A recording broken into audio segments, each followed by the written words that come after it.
Jamahlah kami, penuhi kami dengan kuasa Allah Maha Tinggi.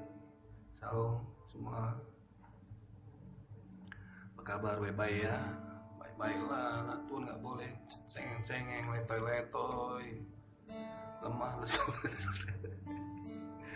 Harus kuat meskipun kadang menyakitkan yang dihadapi.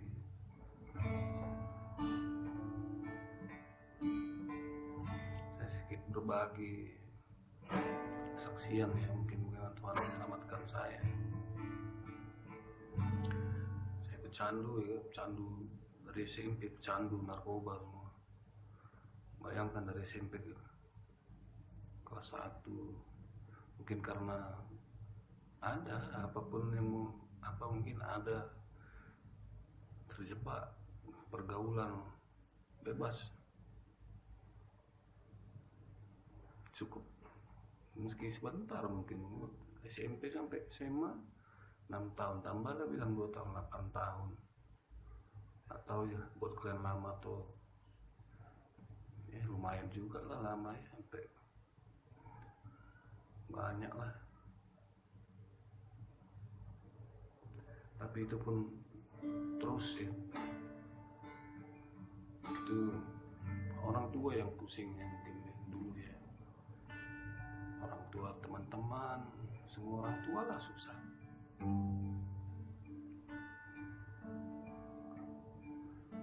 Kalau nggak ada duit, semua dijualin. Bahkan sampai ada sebagian yang sampai kriminal. Kalau dulu saya banyak lah ya, tapi ini TV 2 kali saya jual TV di rumah, sampai orang tua saya, kayak mana kita nonton TV di mana?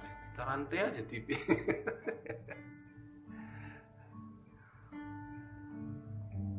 Itu karena janjian sama teman, udah jual aja TV-mu dulu, habis itu TV-ku katanya. Tiba giliran dia bawa tuh truk semi truk yang ada baknya itu 1,5 meter. TV kakakku kita ambil. Udah jam setengah malam nih, kami parkir depan rumah kakaknya, gak jauh sedikit, saya nunggu lama kali lah. Kawan ini gak pikir kan, tiba jam 12, 1 jam datang dia. Mana TV-nya coy? Dia bilang ini, TV-nya mau kuambil John. Mas mau kuambil, kakakku bangun. Gagal. Akhirnya ya karena terdesak. Tahu lah kalau dunia kriminal, dunia bebas kan. Dengar cerita di sini ada burungnya bisa ngomong. Mungkin sekitar 500 sampai 1 juta harganya. Ya, pergilah naik truk. Ya karena aku gak bisa nyetir, dialah yang di mobil kan. Sampailah di titik lokasi, karena udah terdesak kan, gimana lah, pecandu ya kan. Naik pagar, saya naik pagar, nampaklah burung tadi. Ini burungnya. Begitu diangkat kandang besi coy, kayak lemari pakaiannya gitu. Bisa bayangin gak kira-kira 20 meter ngangkatnya gimana? Anak burungnya teriak, nggak tahu lah, teriak maling. Itu pun karena udah terangkat sama kandang-kandang besinya. Udah terangkat kandang besinya, lompati pagar lagi, pagarnya sekitar 1,5 meter. Itu pun kuat. Sampai pinggir jalan, naik lagi gerobak truknya. Akhirnya pas dijual nggak sampai 100.000. Ya, resikonya besar kali, bisa ketahuan awak di masa kan. Cuman karena terdesak. Sampai tamat SMA mulai mengedar. Baru 3 hari bergaji 300-400 satu hari, sindikatnya digerebek polisi. Kami waktu itu di Bandung itu kan, kalau di luar ya biasanya kompak, dari Aceh ada, dari Padang, Sulawesi, Kalimantan gabung itu, tangkap juga di sana. Tapi itu pun nggak sampai seminggu, entah siapa yang ngeluarin, keluar lagi. Kalau sepanjang hidup saya mungkin udah ada 7 pistol yang mengarah sini. Di Medan mungkin ada 1, di Bandung mungkin ada 6 atau 7. Itu pun masih dilindungi Tuhan. Bayangkan coba kalau, ya terima kasih lah buat aparat kepolisian yang kemarin menangkap. Mereka profesional ya. Nggak kebayang kan 7 megang senjata gitu. Bayangin aja satu orang aja lah yang latah kayak Anwar atau kayak siapa yang latah-latah, copot tor, mungkin dah.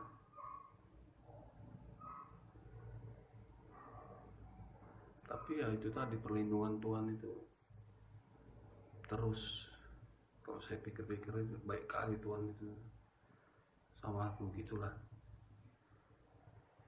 Sampai suatu saat saya kembali ke Medan, masih ngulah juga ya, masih ngulah. Orang tua terus pagi datang ke kamar terus tiap pagi, berubah ya anakku, berubah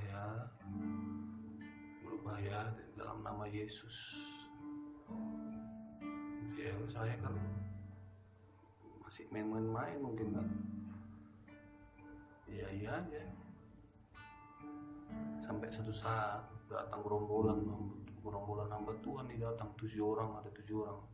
Dalam hati saya, ini paling minta duit ini. Paling minta persembahan ini. Itulah jahatnya mungkin iblis yang bekerja dalam kehidupan saya. Sampai dia nyanyi lagu ini. Ku buka hati untuk Roh-Mu Tuhan, ku buka hati menyembah-Mu Yesus.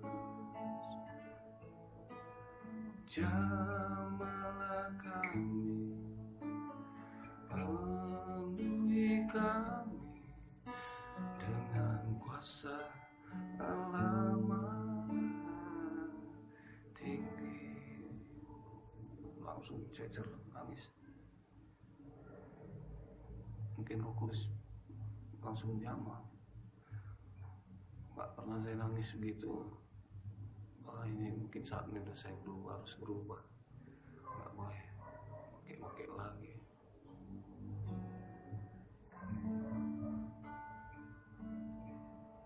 Ketika ya ada niat lah untuk berubah, inilah yang hendak saya bagikan, apa yang disampaikan oleh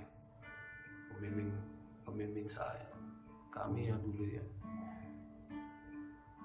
mungkin jadi berkat buat kalian-kalian yang mungkin ada saudaranya terlibat narkoba, atau malah adik atau Anda sendiri.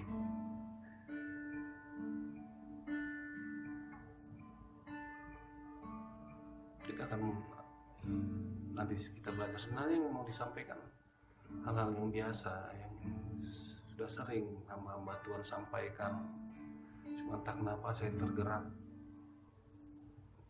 untuk membagikannya kepada kita semua. Semoga menjadi berkat ya.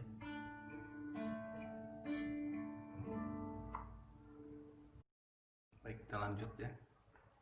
Alkitab mencatat bahwa 2 Tesalonika 5 ayat 23 bahwa manusia itu terdiri dari ini.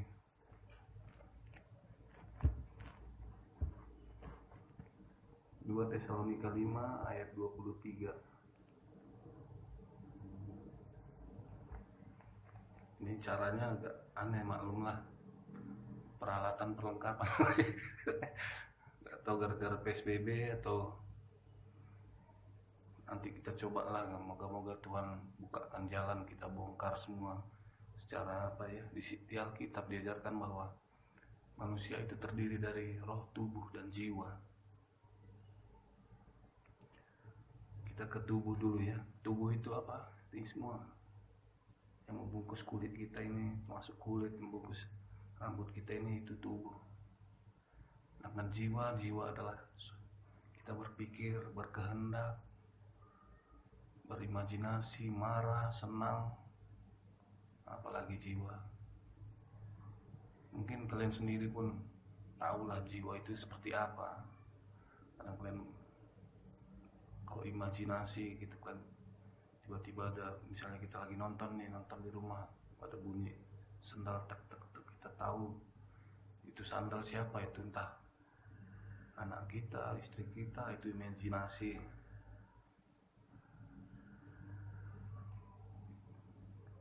Jiwa dan tubuh. Sekarang kita masuk ke roh. Roh ini cuman, saya nggak tahu agama lain, tapi Kristen percaya akan roh. Roh itu fungsinya, Yohanes 4 ayat 24 mengatakan bahwa kita harus menyembah Tuhan dalam roh dan kebenaran. Artinya roh itu penghubung kita sama Tuhan. Dan para penderita narkoba, atau saya bisa juga saya bilang bahwa ini bukan untuk pecandu-pecandu saja, tapi mereka yang cenderung hatinya berbuat jahat juga kayaknya perlu mengerti akan hal ini. Yang mengatur tubuh dan roh, yang mengatur tubuh dan jiwa kita ini, itu Roh Kudus. Roh, bisa roh jahat, bisa roh kudus. Dialah yang mengatur jiwa dan tubuh kita ini bergerak, aktivitas setiap hari. Banyak kejadian dalam pengobatan medis, pecandu-pecandu ini yang diobatin jiwa dan tubuhnya saja. Jiwa dan tubuhnya saja yang diobatin. Padahal yang menyuruh-nyuruh mereka itu udah pakai aja enak kok katanya kan, nggak dosa, nggak apa-apa katanya. Itu yang harus diobatin. Obatnya siapa ya? Cuman Tuhan obatnya. Roh kita dipulihkan lagi, mengatur jiwa dan tubuh kita ini kembali seperti kemuliaan Tuhan.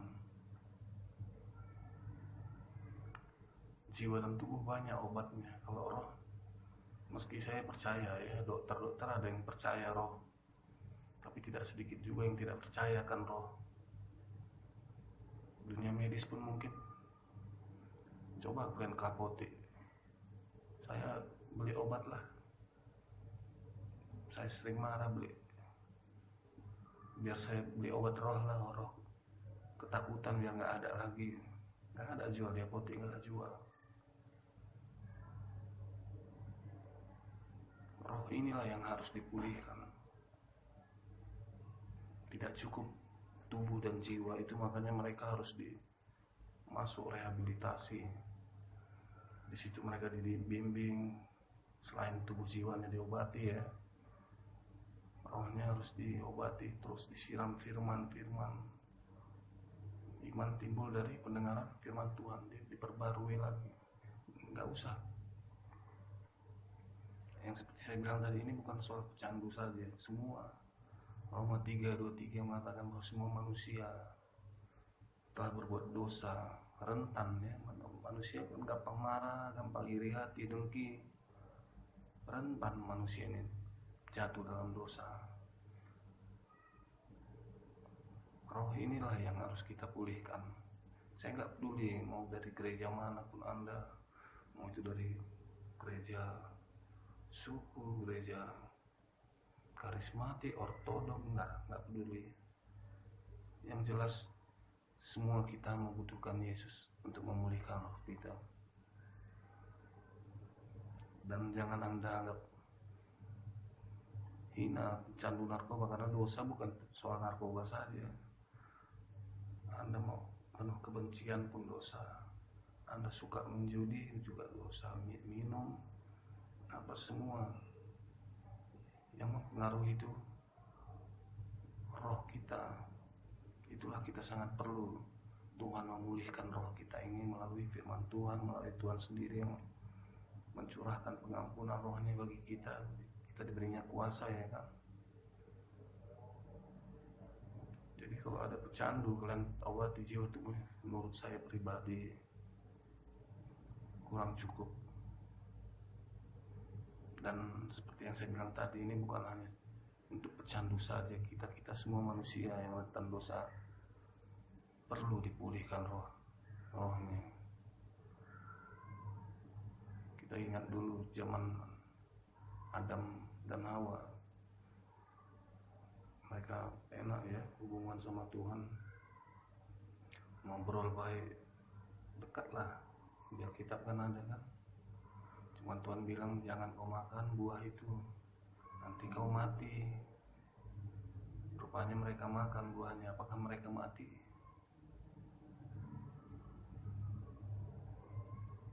Mereka hidup, mereka malu, tutupinya karena mereka telanjang. Itulah karena rohnya tadi yang udah rohnya tadi yang udah minta dipulihkan lagi. Begitu juga kita semua.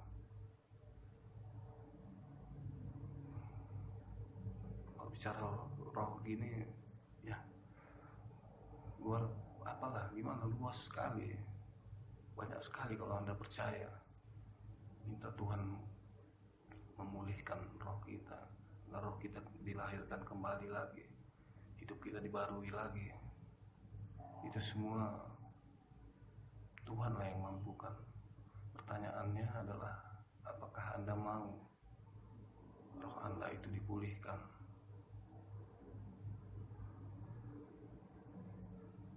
Yang menghadapi situasi kayak gini, zaman pandemi gini, benar-benarlah memang kita harus minta roh Tuhan terus yang menghibur, yang menguatkan, memberi semangat, memberi kekuatan, macam lah. Jadi ya intinya itulah saudara, pecandu narkoba tidak bisa tubuh dan rohnya, tubuh dan jiwanya saja yang perlu diobati, tapi rohnya yang paling penting. Sehingga bila rohnya dipulihkan, ya kita minta kemurahan Tuhan lah, dipulihkan semua pelan-pelan. Pecandu narkoba itu bukan berbicara tentang satu orang, korbannya itu ya seorang tua. Mereka bertengkar di rumah kan, adiknya, entah keluarganya, orang sekitarnya, mereka juga termasuk korban narkoba. Jadi kalaupun ada saudara kita atau teman kita atau Anda sendiri, nggak perlu malu. Mungkin saja melalui Anda semua jadinya pergi. Satu orang bertobat sekarang, seisi rumah diselamatkan, semua jadi berubah. Capeklah kalau terus-terus terlibat dalam hal begituan. Saya tidak tahu rehabilitasi di Medan bagaimana ya. Banyak juga rehabilitasi yang saya ketahui, tapi saya tidak tahu bagaimana mereka dilatih. Tapi ya sebaiknya ya itu tadi, firman Tuhan harus tetap diberikan untuk memulihkan rohnya, nggak cukup tubuh dan jiwanya saja. Dan satu lagi yang paling penting, ini bukan hanya pecandu, tapi penjudi yang penuh kebencian, yang rentan lah, yang tidak baik. Roh Anda, roh kita harus diperbaharui Tuhan. Sebagai penutup, jika kita ada kenal atau sahabat kita atau malah orang yang kita kasihi atau saudara kita yang terlibat, ada baiknya Anda mencari orang-orang yang Anda ketahui betul-betul mengasihi Tuhan. Apakah itu orang gereja atau tetangga atau saudara, datanglah ke rumah untuk menunjukkan kasih Anda pada, tunjukkan kasihmu pada dia, dan tunjukkan juga bahwa Tuhan mengasihi dia. Ajak dia untuk masuk rehab atau berobat dulu ya, berobat pulih tubuh jiwanya, baru masuk rehab. Di situ disiram firman Tuhan untuk menguatkan imannya agar imannya bangkit untuk mencintai Tuhan. Amin. Ya, nggak bisa Anda sendiri berjuang sendiri untuk menyelamatkan mereka. Dan bila itu pun tidak jalan, tidak bisa, kalau tidak salah pemerintah melalui BNN, kita bisa melapor BNN, biar BNN yang melaksanakannya. Mungkin dia ditangkap, baru dipulihkan, dimasukkan rehab. Itu nggak apa-apa, biar untuk menjauhi yang hal-hal yang kriminal tadi, untuk menghindari dia dari kerusakan yang lebih jauh lagi. Dan jangan pernah melecehkan atau mengejek mereka. Kenapa? Karena pengalaman saya, banyak yang melecehkan atau meremehkan mereka. Yang dilecehkan tadi udah tobat, malah yang melecehkan dan mengejek itu yang baru mulai. Kan kasihan, yang lain udah berhenti, dia baru mulai. Begitu juga buat seluruh hamba-hamba Tuhan, tetap semangat, karena pengajaran Anda tetap dinantikan. Biarlah Tuhan memampukan kita. Dan sekali lagi, Tuhan Yesuslah sumber kekuatan sejati sesungguhnya. Ya, buat teman-teman saya pecandu tadi, saya tidak ingat apakah tadi saya sudah sampaikan bahwa hukum sosial tetap berjalan. Mungkin kita